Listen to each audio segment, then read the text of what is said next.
அனைவருக்கும் வணக்கம். இந்த பாருங்கள் சேவல் எந்நேரம் கூவிக்கிட்டே இருக்கும்.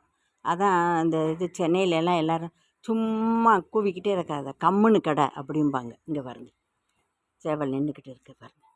அதே மாதிரி கொஞ்சம் பெரிய பெரிய கோழி பாருங்கள், தென்னை மரத்துக்கு கீழே இருக்குது பாருங்கள்.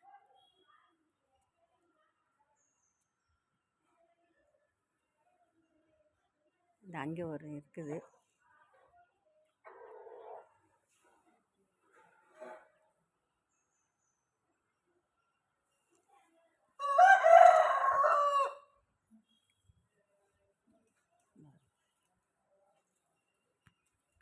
கொஞ்சம் பெருசானது தென்னை மரத்துக்கு கீழே இருக்குது. அங்கே 2, இங்கிட்டு 1 இருக்குது.